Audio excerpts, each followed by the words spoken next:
From an early age, I've been passionate about music, but I was terrible at playing traditional musical instruments. I eagerly tried both violin and guitar I'm still trying to play to this day. So at the age of 14, I followed the path of the teenage bedroom producer, creating electronic music on my family PC. This hobby developed into the greatest passion of my life. And at the age of 17, I decided to leave school, becoming part of a crew running a sound system for dance music raves. I had ideals for changing society through rave culture and an obsession with creating cool and powerful sounds. During those years, I learned a lot of technical skills, created some great friendships, and had some crazy experiences. But eventually, I felt a desire to learn more and seek the meaning of it all. So I decided to study the social and cultural implications underlying electronic music. By this time, I was losing the drive for throwing the big parties, but I still had that fascination with music and computers. My studies led me to look at the democratization of music through the file sharing and networking capabilities of the internet, and then the different imaginings of embodied interaction in computer music created by digital musical instrument builders. In 2012, my research focus brought all of my academic interests together, leading me to explore the social, connective and transformative side to music through digital technology. And that's how I came across the Drape Music Project Northern Ireland and began my involvement with them. Drape Music and I work with people with disabilities who want to create music to overcome whatever barrier they face to music making through the use of technology. I'm now research leader at Drape Music NI. People often come to us with a barrier to artistic expression, but a drive for creativity in music. In a nutshell, what our Access Music tutors will do is listen to what that person wants to do, match the appropriate musical interface to their specific abilities, and collaborate to create music with them in inclusive ensemble. The focus is on removing disabling barriers, but at the same time, it's about removing the barriers that other young musicians have to working and socialising with people with disabilities on equal terms as musical collaborators. This is exactly what I've experienced, and I've learned how important treasuring every single person's voice is. Drape Music NI works not because of the potential of the technology. It is because of a spirit to include everyone. The barriers that people face to music making can be seen through two predominant theoretical models, the medical model and the social model of disability. The medical model sees disability as arising from a mental or physical limitation in the person themselves, whereas the social model sees the disabling nature of technologies or people's attitudes as the root of disability. The social model perspective does not see disability as a fixed identity. Someone who cannot play an instrument like the piano, which requires discrete, speedy and delicate finger movements, is disabled from that act of music making.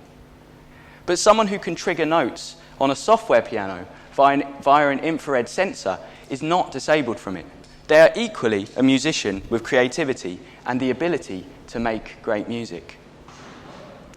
Gerard Goggins and Christopher Newell, media and disability studies scholars, researched and put forth the concept of digital disability. This phrase describes the way that just as the tools and built environment in the physical world are inaccessible for particular users, digital tools and the digital world are also creating exclusions for people with disabilities.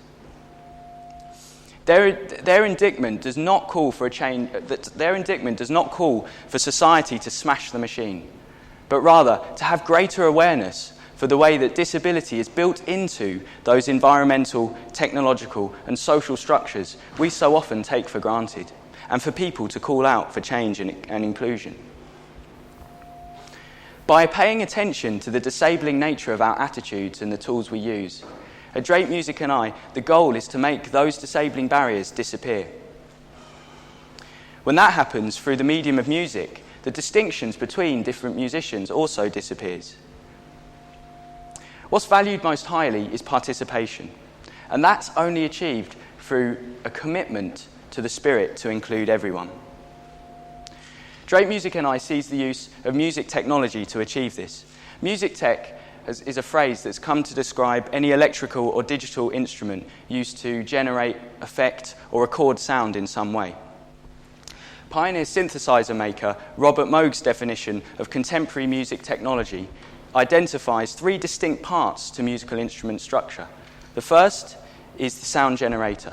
The second is the interface between the musician and the sound generator. And the third is the visual reality of the overall instrument. In this kind of system, each part can be modified or adapted.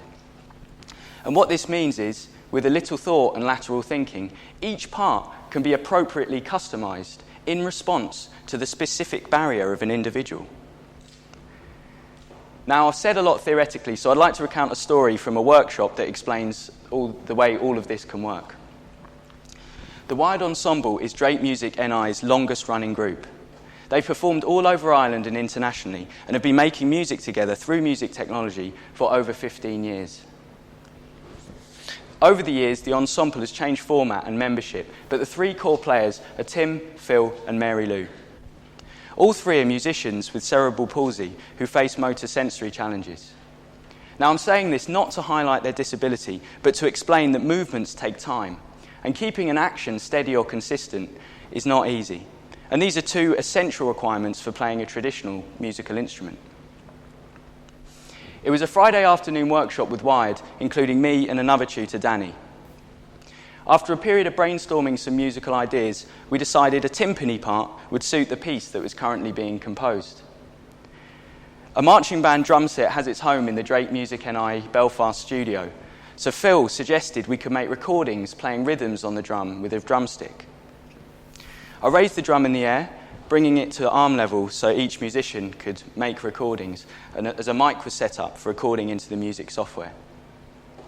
After a few attempts, though, Phil said that he just wasn't happy with his recording efforts.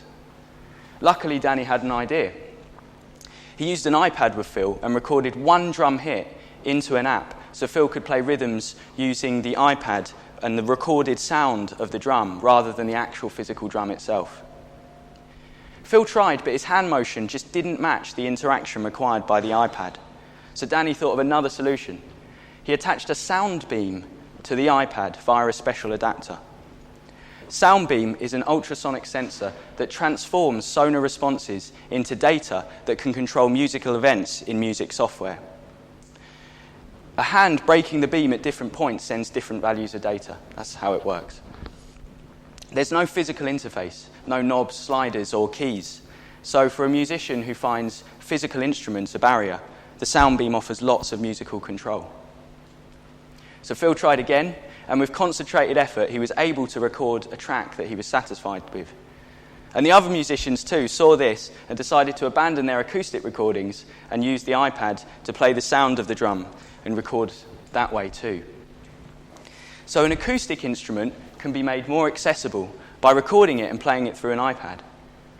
In turn, an iPad can be adapted with a sensor to include an even broader spectrum of users. A person's ability in the work that Drake Music NI does is not determined by their disability label or by conventional ways of using technology. Enabling ways of using technology always emerge through people's ideas, through dialogue, and through responding to the situations as they arise in the workshops. In this case, it was Danny who had the idea, but especially in an ensemble like Wired, who know the technology and how it works, anyone can come up with an innovative or an enabling way of using music technology. Another example I'd like to give of this comes from a project that happened between University Belfast and Drake Music NI in March this year. The project brought together students and musicians from Drake Music NI, and they worked in teams to design, build and perform accessible musical instruments, DIY accessible musical instruments. So they were prototyping digital musical instruments. The students came from a range of backgrounds. They came from traditional music courses, music tech, engineering and computing. And the musicians had a range of experience with music making, from several months to decades of home and workshop experience. One thing was clear from the start, though: it must be about collaboration, not simply the musicians with disabilities being designed for, with no input or dialogue. So, over the next few days, the teams worked together to design their prototype interfaces. And then on the last day, after some final tweaks to the prototypes, everyone together was able to perform 2 pieces of music to a public audience. And here's what they came up with.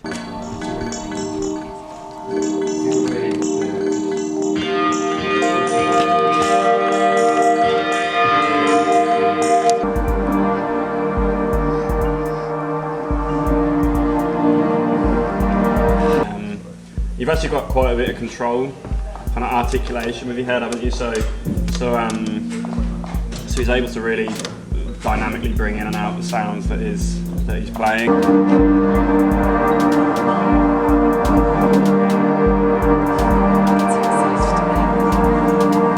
Ray likes kind of orchestral string sounds, flute sounds, and kind of basically orchestral sections.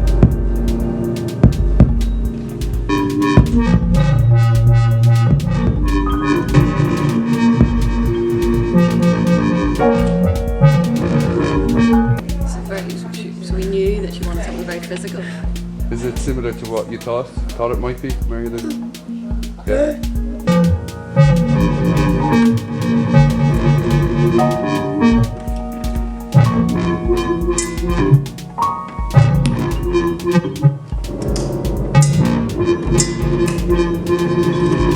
Anything else you'd like to say about the project or the instrument?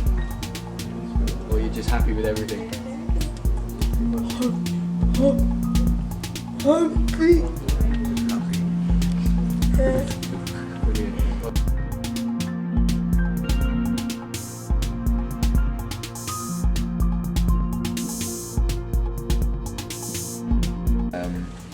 Ruben had a few ideas about what kind of interface he would like, and really just wanted to be able to control some of the parameters of an instrument in Ableton. Yeah. Sort of fair enough. Yes. But given we sort of only had about 2.5 days. Yeah, it was sort of not enough time to do that. As I said at the start, the work at Drake Music NI is about removing disabling barriers. It's about people being creative and collaborating together that truly matters. The musicians collaborated with the students to create accessible musical interfaces, tailor-made to their specific requirements. And these devices provided access to perform music as equally collaborating musicians. The students too had the opportunity to challenge their own barriers and preconceptions about working with people with disabilities. Inclusive design and inclusion in the arts is a way of thinking about the needs of everyone, and a way of practice that challenges our preconceptions and brings every type of person into our social sphere, because no one should be left out. It would be patronising to suggest that the work that Drake Music NI does is a one-way stream of benefit to the musicians with disabilities. I believe everyone has something to give to others, something to teach or share. And I believe everyone, regardless of any distinction, has the right to live fulfilled and creative lives. But the physical and social reality surrounding many people becomes a barrier to achieving just this. The Drake Music Project Northern Ireland and the many organisations in the UK like it work with people who often society doesn't even know how to speak to. These kinds of platforms, where everyone has a means of expression and a voice, are essential for creating a society that embraces all people. I'd like to finish by saying, if you take one thing from this talk, please let it be the spirit to include everyone and not leave a single person out. Thank you.